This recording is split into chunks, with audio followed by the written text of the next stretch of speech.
মাছগুলো দিয়ে দেবো।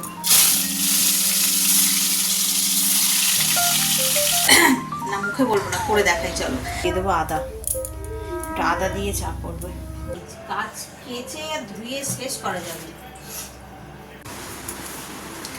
শুভ সকাল বন্ধুরা, নতুন একটা দিনে নতুন সকালে আপনাদের সকলকে স্বাগত জানাই আমার বঙ্গ কুমা চ্যানেলে। আজ মঙ্গলবার, ঘড়িতে বাজে 7:30। আজকের দিনটাকে আমার রান্নাঘর দিয়ে শুরু করলাম। সকাল সকাল রান্নাঘর ঢুকে গেছি, তার একটা কারণ আছে, একটা স্পেশাল রান্না হচ্ছে। তো ভাত ডাল মাছ মাংস তো সব ঘরেই হয়, সব সময় হয়, 365 দিনের মধ্যে 300 দিনই হয়, কিন্তু এই সমস্ত রান্নাগুলো খুব কম হয়। তো চলো আজকে কী রান্না করছে সেটাই তোমাদের সঙ্গে শেয়ার করবো। যে সকালবেলায় কচুর শাক সিদ্ধ হয়ে গেছে অলরেডি, ছোলা দিয়ে সিদ্ধ করে রেখেছি। তো আজকে শেয়ার করবো আমি কীভাবে কচুর শাক করি, একদম সিম্পল ওয়েতে, কিচ্ছু মশলা থাকে না, অল্প তেল দিয়ে শুধু না মুখে বলবো না, করে দেখাই, চলো। আর বাজার দিয়ে আজকে মাছও এসে গেছে, বাজারও হয়ে গেছে, অনেকখানি মাছ এনেছে, কেন কে জানে। এই যে কাতলা মাছ এনেছে, আবার বাটা মাছও এনেছে, এক ঝোড়া, এই দেখো। তো চলো আর বেশি দেরি করবো না, চটপট তোমাদের সঙ্গে শেয়ার করে নিই কী করে আমি কচু শাক রান্না করছি। কড়া বসিয়ে নিয়েছি, কড়াই দিয়ে দেবো তেল।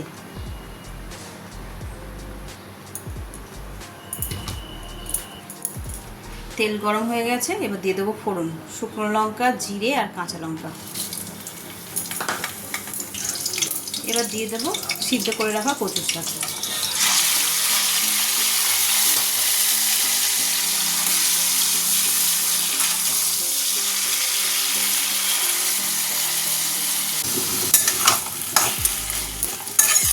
একটু নাড়াচাড়া করে নিলাম, এবার এতে দিয়ে দেবো নুন হলুদ। নুন আর হলুদ দিয়ে কিন্তু সিদ্ধ করেছিলাম, তাই পরিমাণগুলো একটু অল্প অল্প দেবো। হলুদ দিলাম, অল্প একটু জিরে গুঁড়ো দিলাম, আর দেবো এরকম 1 চামচ মতো নুন। যেহেতু নুন আগে দিয়েছি তাই নুনের পরিমাণ একটু অল্প থাকবে। চলো আর এবার এতে দিয়ে দেবো পরিমাণ মতো চিনি, আর দেবো নারকেল কোড়া।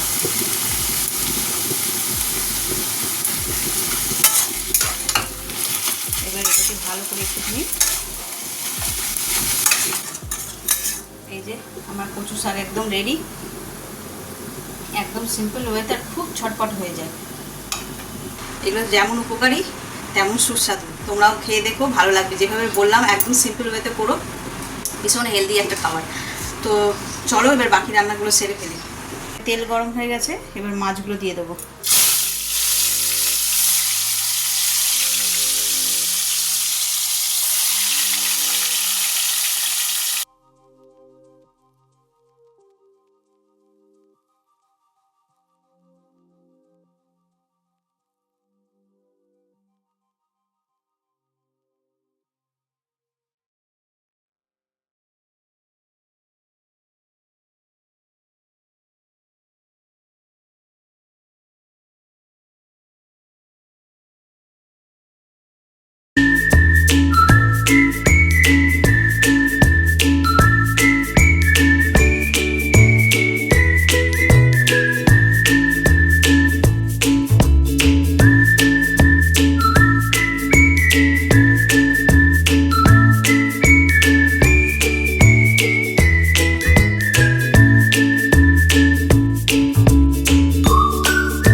কটা পটল ভাজলাম, গ্যাসটা বন্ধ করে দিই,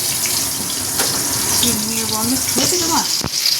আর এখানে সেদিনকার করেছিলাম, চিকেন কেটেছিলাম, ধরবো এটা, নষ্ট হয়ে গেছিলো ধারটা, এটাকে একটু ধার দেওয়ার চেষ্টা চলছে। কাটছে? হ্যাঁ মনে হচ্ছে, যাকে যেটুকুনি হয়েছে থাক। চলো 2টো বাজে, কি গরম, এই বাইরেটা দাঁড়ানো যাচ্ছে না। পটলটা ভাজছিলাম বলে এইখানে বসেছিলাম একটুখানি, ওর বাবা ধার দিচ্ছে ওখানে বটিতে, আর আমি এই হলে বসছি, বসে বসে আর কি ভাজছে, আর এখানে বসছি, টিভিটা চলছে বলে। এত গরম লাগছে উপর দিয়ে, ঘেমে নিয়েছিলাম, লাস্টের চুল দুটো মাথার উপরে বাঁধলাম, মানে মনে হচ্ছে না ঘাড় ফাড়া একদম দাদা করে সে চুলের জন্য। চলো খাওয়া দাওয়া শুরু করি, আর আজকে কী খাচ্ছি না খাচ্ছি তোমাদের সঙ্গে শেয়ার করি। চলো দুপুরে খাবার নিয়ে বসে পড়লাম। এখানে রয়েছে গরম গরম ভাত, এখানে রয়েছে অনেকটা সালাদ, পটল ভাজা, এই যে পেঁপে আর ডাল, আর বাটা মাছের ঝাল করেছি। তো চলো খাওয়া দাওয়া শুরু করি। শান্তি হলো যেন ঘরে ঢুকে এসিটা চালাতে। তো চলো খাওয়া দাওয়া করে নিই। আর আমি কচু শাকটা নিয়ে নিই, ওটা স্কিপ করেছি, ওতে চিনি দিয়ে করেছি, সেই জন্য খাবো না। চলো খাওয়া যাক। চোখগুলো শুধু দেখো ফুলে একদম ডাবা ডাবা হয়ে গেছে। আজকে জানি না কিসের ঘুমাচ্ছিলাম, এত ঘুমিয়েছি চোখ দেখে বুঝতেই পারছো। হঠাৎ করে সে গভীর ঘুম বলে না, কোনো হুঁশ নেই এ নেই, খেয়ে শুয়েছি, ফোন দেখছিলাম একটুখানি, দেখতে দেখতে ঘুমিয়ে পড়েছি। আর ঘুমিয়ে পড়েছি মানে আর কেউ ডাকেও নি, ডিস্টার্বও করেনি, আর চোখের অবস্থা এত পুরো ফুলে গেছে। তো চলো এখন বসাবো চা। দুপুরবেলা এই সন্ধ্যাবেলা দুপুর দেখছো এত ঘুমিয়েছি, ভুল ভাল বকছি। লাইটটা জ্বালাই, বাইরে একটু মেঘলা মেঘলা মতন পড়েওছে, কে জানে বৃষ্টি হয় কি। আর এই যে চা করার সঙ্গে সঙ্গে আজ রাতে হবে কাবলি ছোলা, ভিজিয়ে রেখেছিলাম, এটাকেই এখন একটুখানি সিদ্ধ করে নেবো একেবারে। দিয়ে যাব ছাদে, চাটা করে নিয়ে একবার এটা সিদ্ধ বসিয়ে দেবো, দিয়ে যাব ছাদে। মেঘলা করেছে বললাম, এবার যদি বেলার দিকে মানে আরও রাতের দিকে বৃষ্টি হয় তাহলে আর হাঁটা হবে না, তাই ভাবছি যে চাটা করে দিয়ে ছাদে গিয়ে আগে হেঁটে নেবো আজকে, তারপরে এসে তরকারি করবো, করে তারপরে গা ফা ধুয়ে নেবো। তো চলো, হাঁটলে প্রচুর গরমও লাগে, এখন ফ্রেশ হলে তখন আর হয় না, কী বলে, হাতটা জমা হয়ে গেল, একবার মানে চেঞ্জ করে না তখন আবার ঘেমে স্নান হয়ে যায়, সেই জন্য আগে হেঁটে নেবো। আর বৃষ্টি পড়লে তখন হাঁটা হয় না, সেদিনকে ফাংশন দেখতে গেছি, হাঁটা হয়নি, এরকম একদিন আধ দিন করে করে হাঁটা হচ্ছে না, তাই আর কোনো যদি ডিলে না করে আগে করবো চা, করে যাবো হাঁটতে। একটু আদা দিয়ে চা করবো। জলটা গরম হয়েছে, চা পাতাটা দিয়ে দেবো।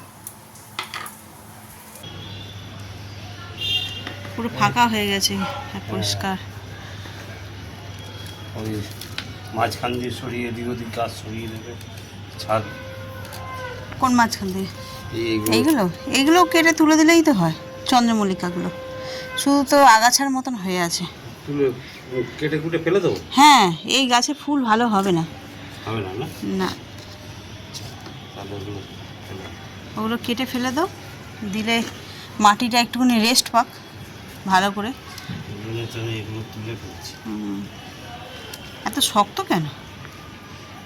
কিছু শুকিয়ে গেছে, আজকে কদিন জল সেইভাবে দিচ্ছি না। জল না দিলেই তো ভালো, সাইড দিয়ে পুরো খুলে চলে আসবে। আর বেল গাছটা দেখেছো কেরম উঠে এসছে, বেল গাছটা উঠে এসছে না, ওটা একদিন কী করবে বলো তো, ওই গোড়া ছাঁটতে হবে,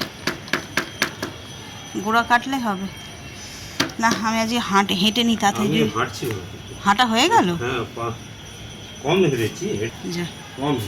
আমি ভাবছি আকাশে একটুখানি কেমন মেঘলা মেঘলা দেখে আমি ভাবলাম যে হেঁটে নিই, পরে যদি আবার মানে ভিজে যায় জায়গাটা তখন আমি জল চেটে শুকিয়ে রেখেছি, জল দিয়েছি, জল পুরো ভেজা।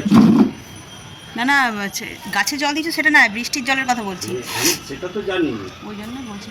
আর এই হয়েছে কী বলে জানো, কিন্তু বলতে গিয়ে ভুলে গেলাম।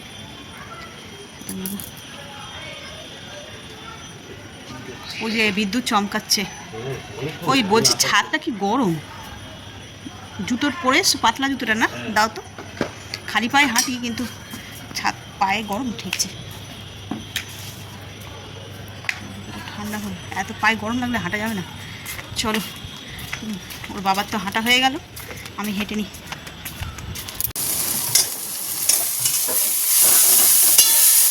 রাতের তরকারিটা বসিয়ে দিলাম, মশলা কষাচ্ছি, আর এই যে সন্ধ্যেবেলায় এইটা সিদ্ধ করে রেখেছিলাম কাবলি ছোলাটা, তারপরে মশলাটা কষাবো।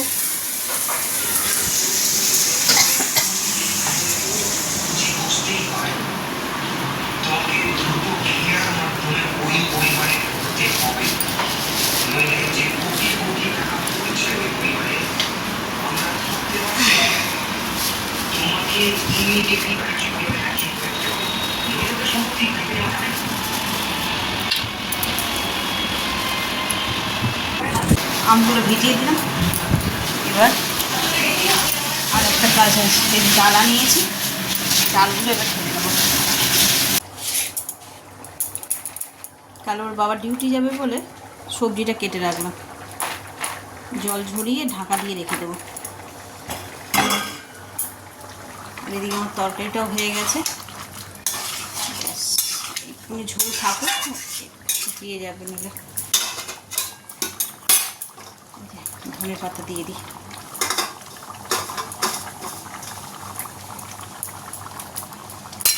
ঘড়িতে বাজে 10টা, এখনো খাওয়ার সময় হয়নি। গ্যাসটা নেই ভাই।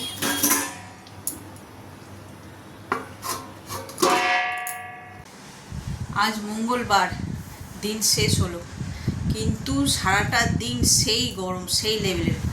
আমাদের তো ফোনে দেখাচ্ছে তো তোমার 35, 36, কিন্তু আমার মনে হয় না 35, এই ঘরে যতক্ষণ থাকছি ততক্ষণ মনে হয় এসির মধ্যে, ততক্ষণ মনে হয় 35, 36 দেখাচ্ছে। বাইরে বেরিয়ে গেলেই মনে হয় সে 45 হয়ে যাচ্ছে, এত গরম লাগছে। আর কি ঘাম দিচ্ছে, অস্বস্তি করে। সারাদিন তেমন কিছু অ্যাক্টিভিটিসই হচ্ছে না যে তোমাদের সঙ্গে শেয়ার করবো বলে। এই কাজ যা হোক করে রান্নাটুকুনি করি খাওয়ার জন্য, খাওয়া দাওয়া করে একদম সোজা ঘরে, পাখার তলায় কিংবা এসির তলায়। তো চলো, এখনও খাওয়া দাওয়া মিটে গেছে। কাল এবারে একটু ভোর ভোর উঠতে হবে, ওর বাবার মর্নিং ডিউটি আছে। তো চলো, ভিডিওটা এই পর্যন্তই শেষ করছি। এত পর্যন্ত যারা দেখছেন তাদের অসংখ্য ধন্যবাদ। এত পর্যন্ত দেখে যদি কিছু ভালো লেগে থাকে তাহলে please like, comment, share and subscribe. সকলে ভালো থাকবেন, সুস্থ থাকবেন। আগামীকাল আবার একটা নতুন দিনের সঙ্গে দেখা হচ্ছে। Good night.